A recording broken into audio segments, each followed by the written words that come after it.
A few weeks back, I ventured into 2017's Star Wars Battlefront 2 in order to beat it without using any abilities. I took on this challenge simply because I thought it was the requested challenge here, and it seemed fun. It was fun, but it turned out I'm illiterate, as the request is literally to do the opposite, beating the story with only abilities, not without. Time to rectify my mistake. I shall not lead you on though. I can tell you now, there is no way, as far as this rat knows, to beat Battlefront with only abilities.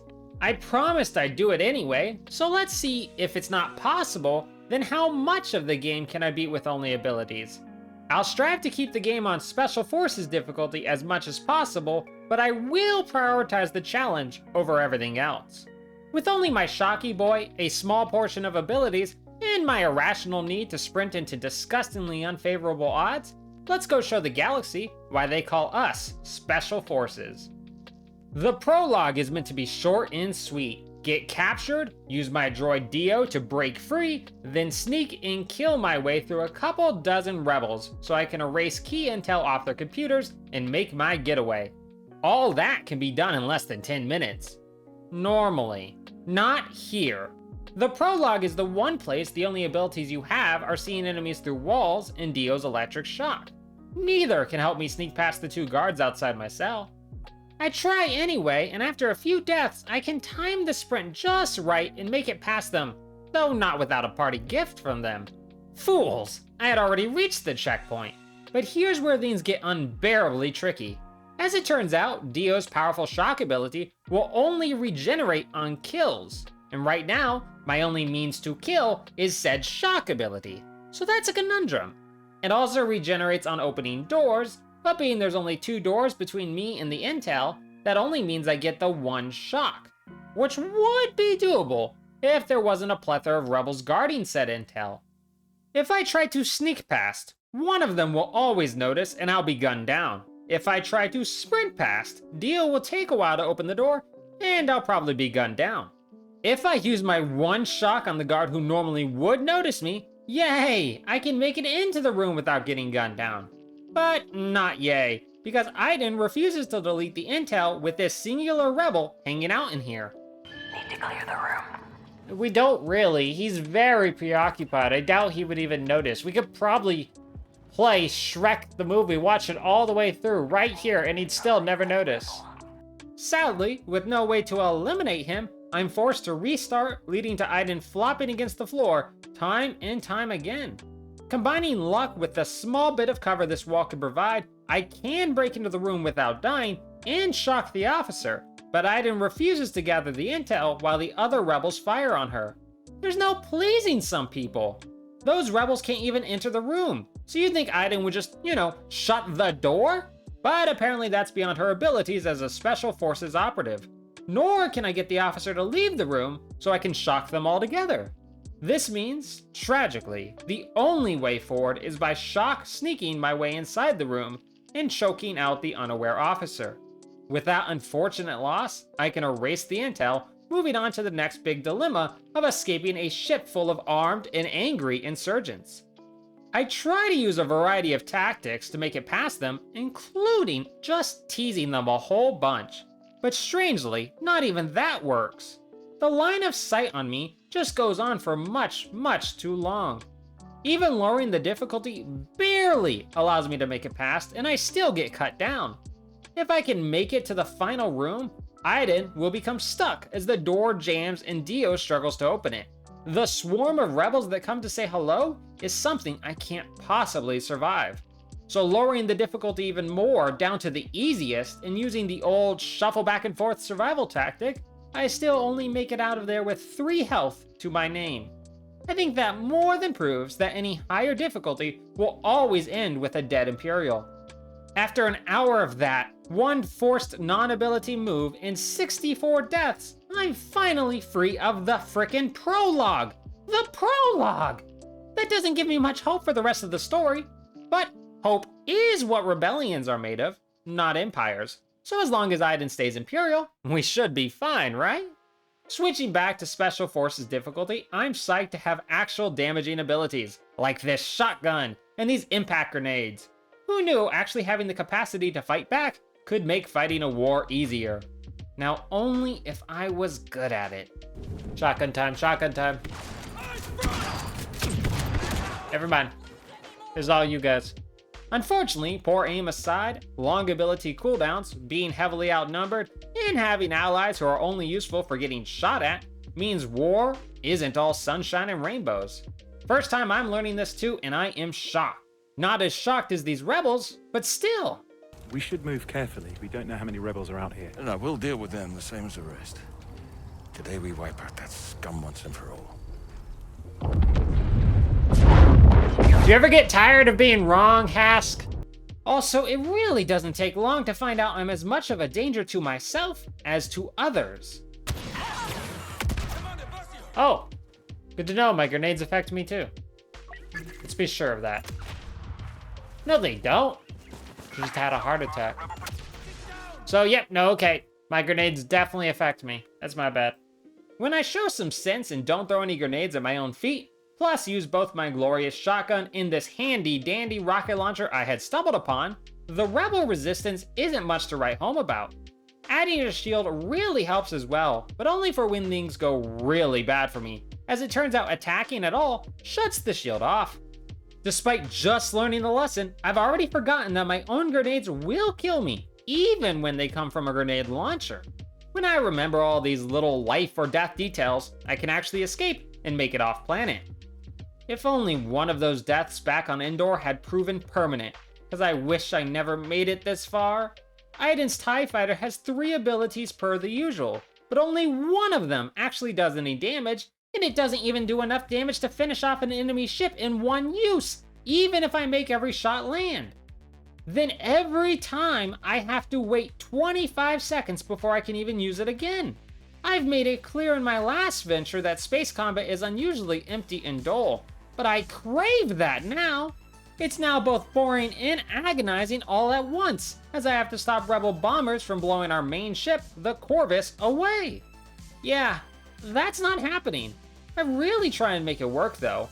I spend nearly another hour trying every tactic I could to take out the bombers before they could, you know, bomb. Being it takes those 25 seconds between opportunities to fire, plus the fact that it takes 2 usages to actually destroy a ship, that just isn't happening. The Corvus does minimum damage, and my fellow TIE fighters are 100% useless. Add on to that the sorrowful discovery that ramming other ships with my ship only blows me up. Lowering the difficulty gives me the wonderful gift of reducing how much damage I take, and yeah, that's it, nothing else. The enemies take the same amount of damage and do the same amount to the Corvus, so that's a no-go. This is the 2nd level in a row that I have to take more hits to the challenge. I still do take a good deal of bombers out with my blast ability, but 4 bombers do have to go to the great hangar in the sky, courtesy of my main guns in order to save the Corvus. Limping away from that struggle, it's fun to find ourselves immediately in another space fight. But yay! This time I have not 1, but 2 attack abilities, the other one being explosives. It may take a while still, but since this shipyard I'm protecting doesn't have an actual health bar, I can take all the time I need. I hate it when rebellions cause such a fuss. I understand they're fighting for the right thing, but do they have to make such a mess over it? Come on. That's just so inconsiderate of them.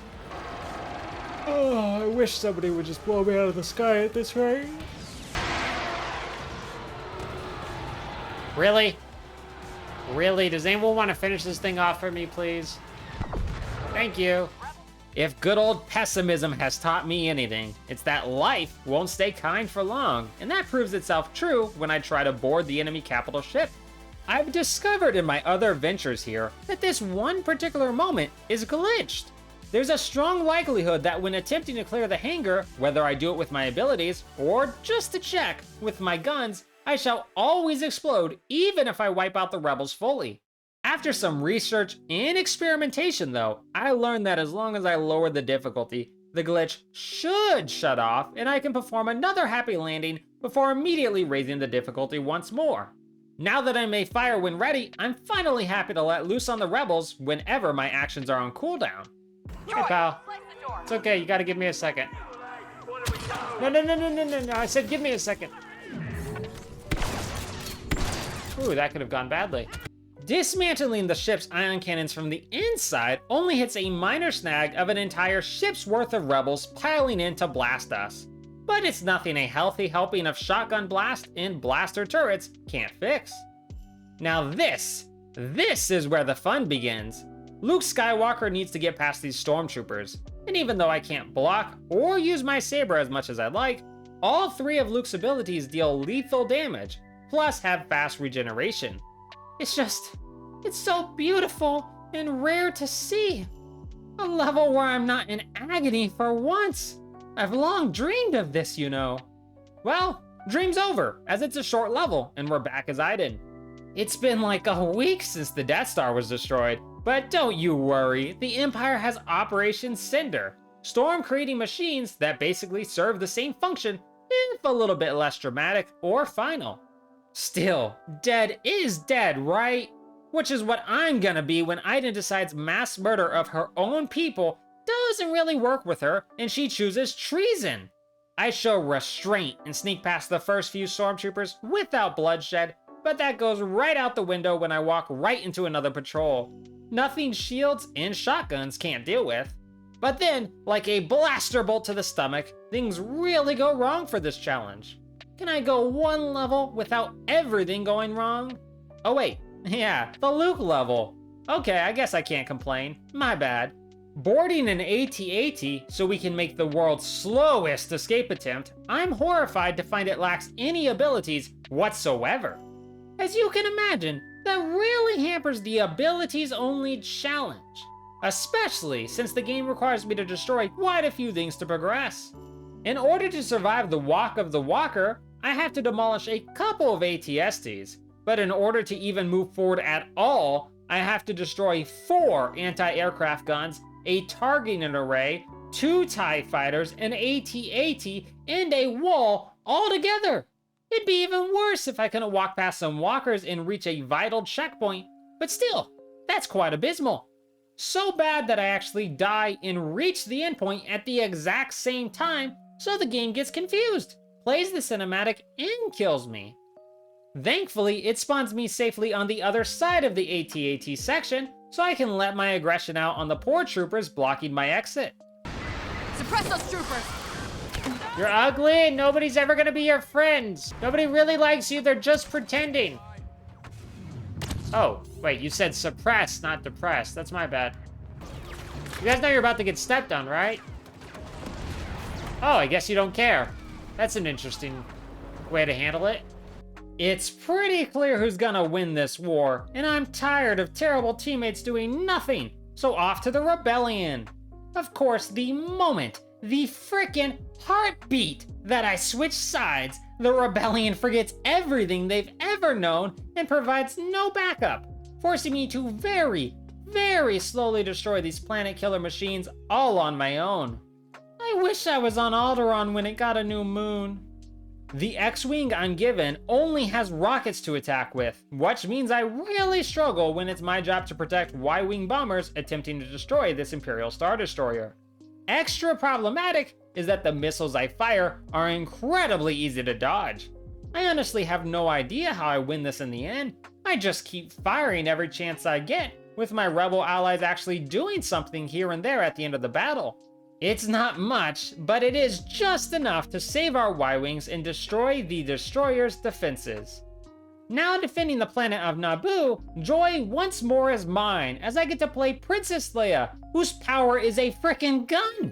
That's the kind of power I've been waiting for. Who needs the Force? Plus, a shield if things get dicey, which they always do, but between these two powers, Leia is the one to save our skins. Gives me more time to get distracted by other matters. You got this, Dal. It's okay if ever... Dal, how big am I? You're exceptionally short. Excuse me. You're the proper size for a stormtrooper. Okay. We're surrounded. And then we start gunning them down without mercy. No, we're the good guys? Alright, well, I just want to put it out there. The universe craves balance, and that's why Leia's wonderful level must be matched by an awful level to the same degree. Han has 3 abilities per the usual, but one of them only improves his shooting, which means I can't use it. The other 2, a short-range charge where I can easily run right past my enemy and get shot in the most embarrassing end, and the other being explosives. I do love explosives, so that's pretty great.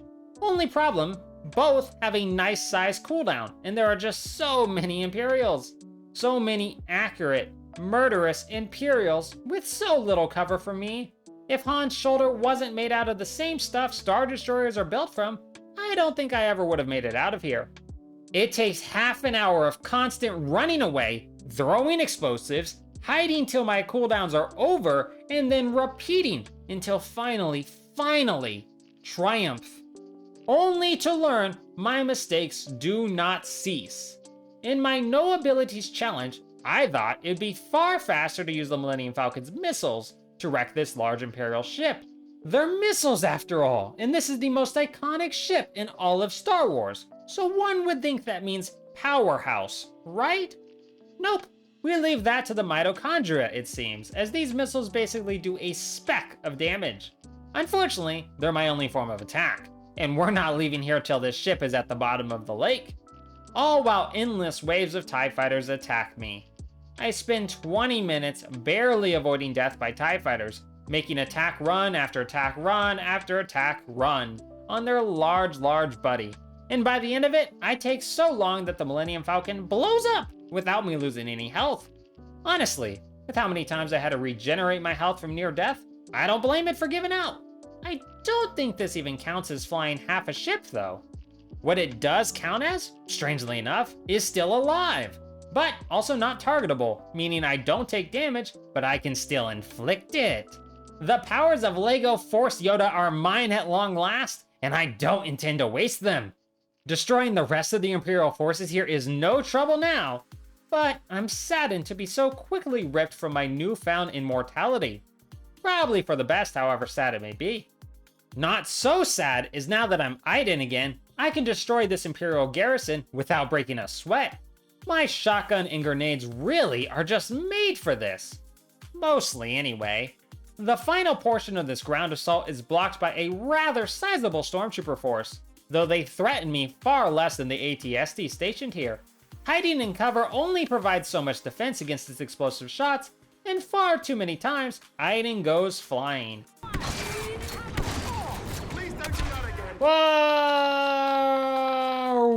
I only find luck when I bait the stormtroopers further out of reach of the walker, striking them all down, and then fleeing like a rat as the AT-ST fires upon me. My escape is a short-lived joy as I realize immediately the cloud cars we've hijacked lack any sort of attacking ability. A surprise to be sure, and an unwelcome one at that.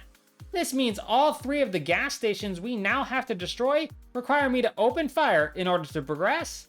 Thousands may die here due to our actions, but none of them are suffering like I do. With that tragic turn of events completed though, we switch to Lando Calrissian and Shriv as they work to take down an Imperial factory. Lando has an interesting selection of abilities, one being a smoke bomb to protect myself, a stun grenade to buy me time, and the key ability of sharpshooting all targets in sight. It's so rare for all the powers of a hero to be useful for me, but it doesn't stop Lando from falling regardless. There's just so many enemies, and these cooldowns are not kind to me. Lando has to stay moving like a madman, always running, hiding, throwing smoke, and taking advantage of every ability if I have any chance of survival, only to come across a console that can only be destroyed using my gun. This deal is getting worse all the time. Oh well, shooting this has been the least of my crimes this challenge. Rushing out of the building with an AT-ST, I discover the path forward covered with turrets that will demolish me if I try to advance. At least standing back and firing missiles ever so slowly at the turrets does work, only to get blown up by the stormtroopers fleeing in fear. Turns out, they'll only flee for so long before realizing I'm not much of a threat if they team up. Curses! I never realized the movie Ant Bully would predict my fate so well. Taking my time to ensure my powers are ready, and getting lucky fleeing my would-be victims, I'm able to blast them away and escape. The Battle of Jakku that comes next is surprisingly easy all around, Anytime I'm Aiden, her shotgun and grenades really makes everything simple, plus I now have a healing power that both heals me and gives me a huge overcharge of health. That's fantastic! But here we go with the balance of pain again, as I head into a sky fight once more. Hask, our former ally, is more than a match for me. I can't even start the fight most times without dying immediately. If I can survive that initial barrage, here's where the real trouble breaks out.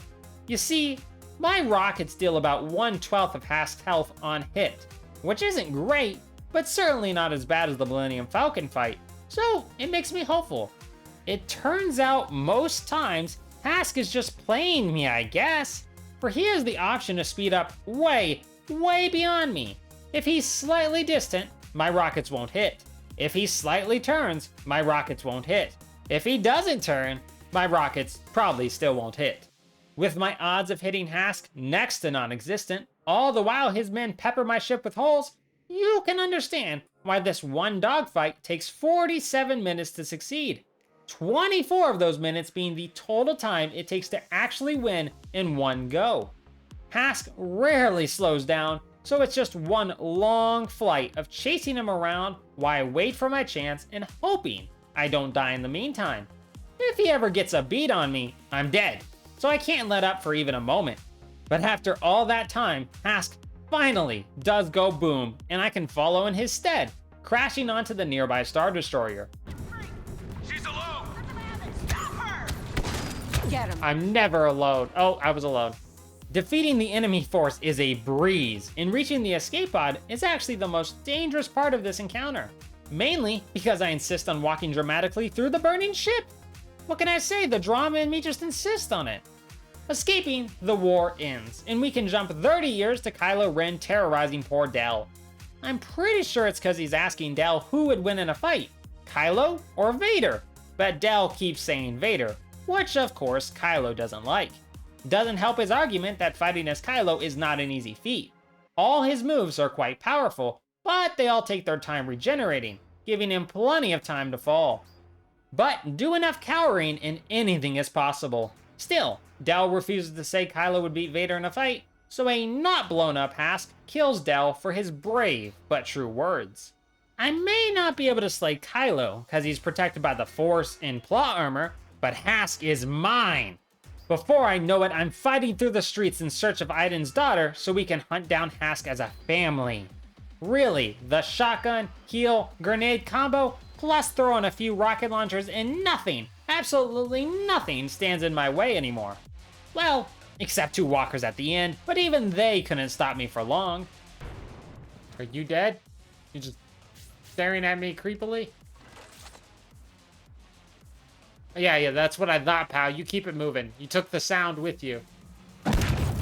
Oh, that was a terrible move. Oh, I didn't realize that would hurt so much.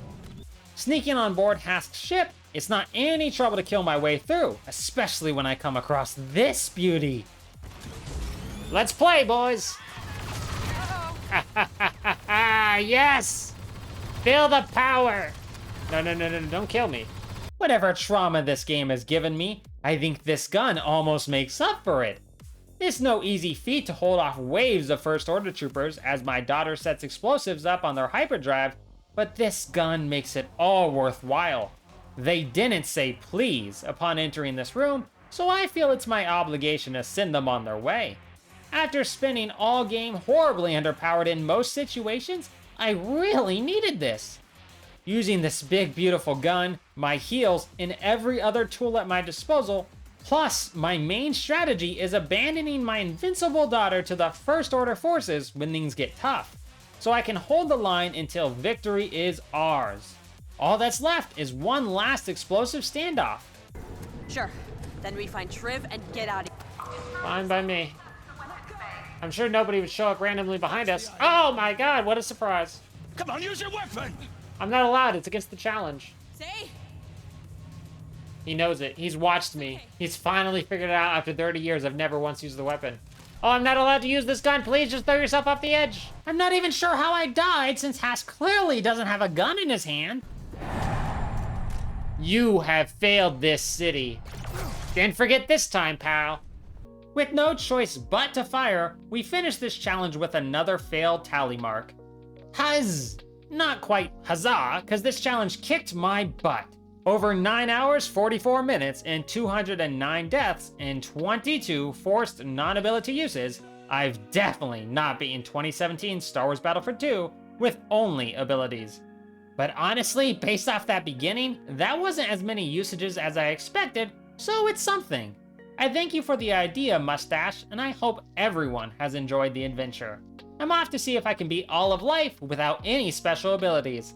If I do survive, I'll be psyched to share more adventures with you. If not, well, it's been a pleasure, and I hope you carry on the adventuring way, my friends. Where there's a will, there's a way. Good luck, friends!